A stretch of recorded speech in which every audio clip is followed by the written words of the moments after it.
Hello valued viewers, and it's some interesting news coming out today. This is kind of strange. Comes a story about Ann Gloag. Ann Gloag, now she's known as Dame Ann Gloag, as she's been knighted by the Queen. Yeah, she was knighted by the Queen, or the female version of being knighted, which is where you're made into a dame. Anyway, she is Dame Ann Gloag, philanthropist charged with human trafficking. What? This is from the Times, a very solid, very legitimate newspaper in the UK. Gary Barlow, you know him from Take That, played her 80th birthday at her Gothic castle. She's got a castle. Gordon Brown, who is the former Prime Minister, wife has defended her. So who is Dame Ann Gloag? There she is. And there's her Dame Commander medal from Buckingham Palace in 2019. As it says here, as Gary Barlow crooned Take That's greatest day to guests celebrating her 80th birthday at her Gothic castle in Perthshire last month. Dame Ann Gloag, there she is, one of Britain's richest women, was able to reflect on a life well lived so far, or so it seems. So it seems. But I come from a place which is in the southeast of England, and people in the southeast of England loathe her. Absolutely loathe this woman. I'll explain more very shortly. Those toasting, let's bring up this, charged with human trafficking. I just thought I'd mention that one more time. Those toasting the Stagecoach bus company. Oh yeah, Stagecoach bus is an organisation, a company in the UK. They have buses and coaches that go all over the place. It's a big company. Those toasting the Stagecoach bus company co-founder and philanthropist, who with their brother Sir Brian Souter, this guy, formed the company, is worth £700 million. Recognised not only her business acumen, but her philanthropy, well isn't that nice, which has included ploughing millions into the schooling of children from Africa, some of whom were accommodated within Kinfaus Castle, 11 acres as they studied. This is Kinfaus Castle in Scotland, home of Ann Gloag. It's more like a fortified house, but okay. Absent amongst the chatter echoing around the high-ceilinged rooms of the grand 19th century pile was talk of a police investigation into allegations of human trafficking and immigration said to relate to those very same people brought into Scotland on charitable schemes. What on earth is going on with this woman? On Thursday, after she and her husband voluntarily attended a police interview at Livingston Station, Gloag was charged. Not conditioned, not cautioned, not warned, but actually charged with human trafficking and immigration offences. So this is clearly the police have significant evidence, or what they believe is significant evidence sufficient to persuade a jury. That's the only reason you actually charge someone, is when you have evidence that you think is sufficiently persuadable that it will stand up in court. So very interesting indeed. Her husband, David McCleary, 72, stepdaughter Sarah Gloag, 47, and her son-in-law Paul McNeil were also charged. Police Scotland confirmed a file has been passed to Scottish prosecutors. The probe is being led by the Human Trafficking and Modern Slavery Unit at the Scottish Crime Campus. Well, isn't that very interesting, miss? Indeed. So you might be thinking to yourself, why is Adam quite so hostile about this lovely lady who seems such a sweet, charming woman, and who sits on buses? Why is Adam so hostile? He's normally a calm and kind individual, but he seems to have a real bee in his bonnet about this woman. Well, let me explain. Let me explain indeed. Once upon a time, there was an airport. There was an airport in Thanet, which is called Manston Airport. And this is a conversation about the airport. The airport was in it existed since the RAF existed, and it's on the southeast coast of England, and so it's one of the nearest. Hold on, I'll get a picture of it. Okay, this is Manston Airport. As you can see, it's right on the coast on the southeast of England, and it's one of the nearest points of England closest to Europe or France. So if there was any conflict with, say, people of the German persuasion, then this would be one of the leading airports, the nearest airports that you can use if you want to launch any aircraft going that way to Germany, France. So it was an incredibly important airfield during World War I, World War II. It's also incredibly long. This is a massive runway, and it's wide, so it's big enough for our biggest bombers, including the Vulcan bomber, which is a long-range nuclear bomber, and it's deep. It's very long, it's very wide, and it goes down very far, so it's very stable. So it's a very important runway. I worked at it. I had a job when this was happening, and I was actually involved with this. This was kind of crazy when this was going on. But then, when it was a normal airport back in the 1980s, flights would go out to all over the place. And in the 90s, it became less popular. People were moving to London. They were flying from Heathrow, and it became less popular and less popular and less popular, and it closed. Okay. And then a few other companies took over, and they wanted to run it as a freight organisation, because this is a massive runway. You can land all sorts of things here. And they wanted to run it as a freight site, and they'd bring freight aircraft in and transport the freight to London by road. So after a while, this started to fall apart as well, because of the cost of flying and the noise and the old aircraft we used for cargo and so on and so forth. So it closed and became not used, basically just not used for a few years. And then Ann Gloag is basically given it for the price of £1. £1.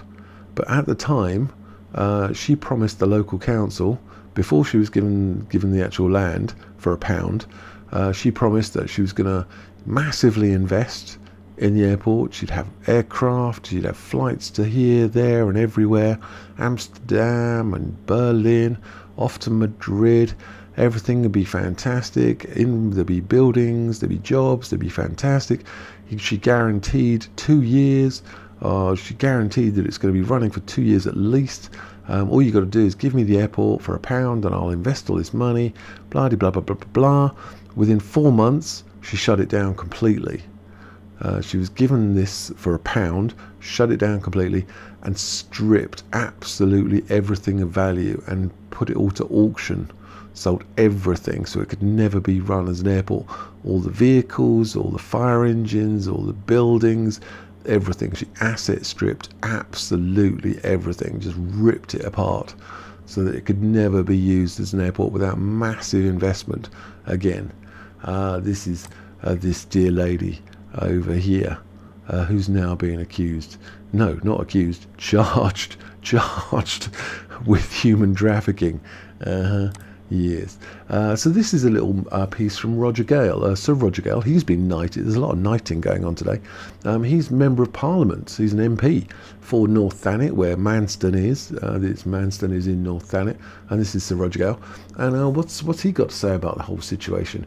Well, during a debate Sir Roger had, he reminded the House, which means the House of Commons in London, he reminds the House, Manston was acquired by Ann Gloag of Stagecoach, the bus company, on the 30th November last year. Mrs. Gloag told me on that date that she intended to invest heavily and give the airport 2 years.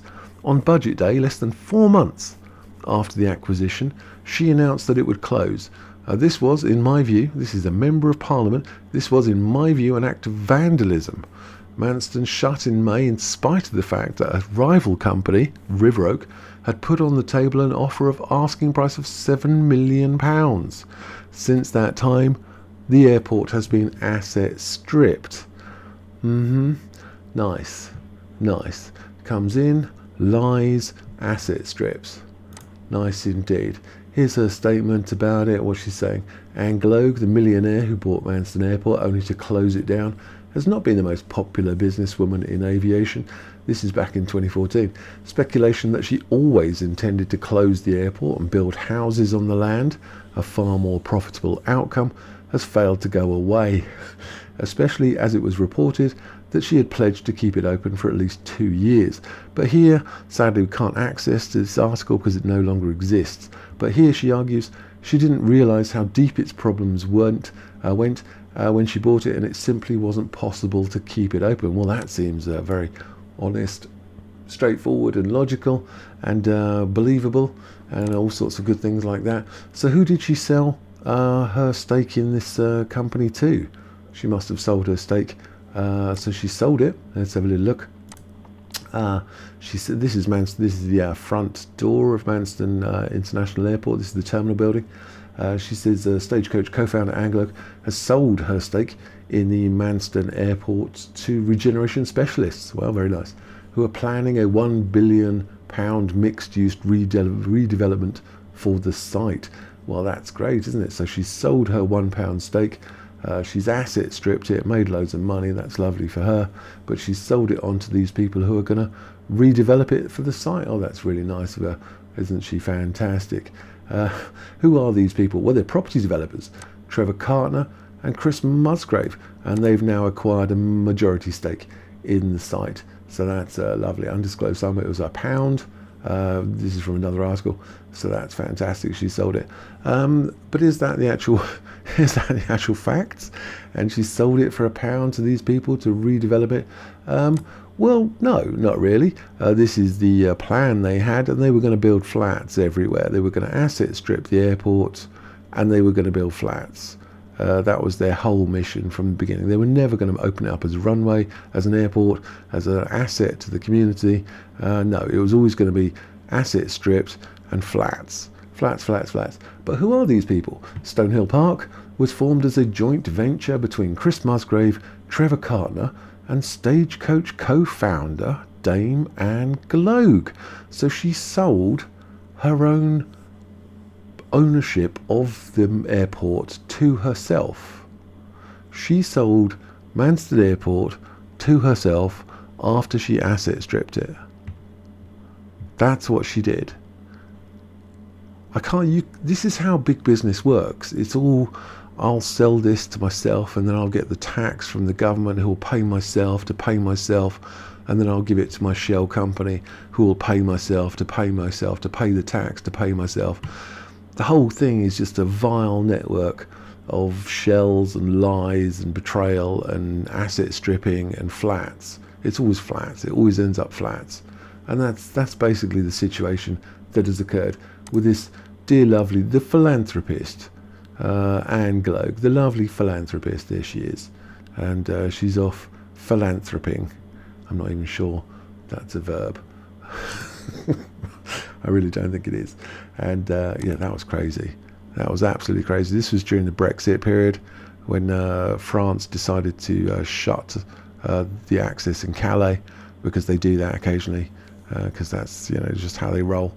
And all the freight vehicles turned up, and I was over here. Yeah, it was kind of crazy. So yeah, that's the little story of the philanthropist Dame Ann Gloag. Well, she's been charged with human trafficking, and it couldn't happen to a nicer woman, to be honest. And who knows what's going to go on with this woman? Who knows? So let me know your thoughts, and yeah, let me know what you think about this woman. On a good note, on a more positive note, Manston, where's a picture of it? Manston has just passed, well, it's gone to the government for a DCO, which is a development consent order. So the local population put forward a development consent order through River Oak, who took over control from Stonehill Park, and they weren't allowed to build all these flats. And so essentially River Oak has now taken control of it, and development consent order has been granted by the government, which means it will be turned back into an airport again. So she's failed in her little mission of turning it into flats, and it's actually going to be an airport again. And so that's sort of a positive result at the end of all her big business shenanigans and backwashing and one hand rubbing the other, shell companies and selling things to yourself. lies and betrayal. So yeah, so there is some positive outsourcing of this, positive aspects, and whatever is the result of this, I do not know, because this seems bizarre, absolutely bizarre. But she's actually been charged. 4 of them have been charged with it, so it's more serious than random accusations from general people. This is, charges by the police. Oh yeah, revelation has stunned Scotland. Those who know Gloag, who acknowledge that in business she may have been hard as nails. Yeah, she's just a nasty piece of work. But in retirement has committed to altruism, particularly in Africa. Oh yeah? Really? Well, we shall see. We shall see. Let me know your thoughts. This is one of there's 2 women I don't like. This one and Amber Heard. All right, I will see you guys later.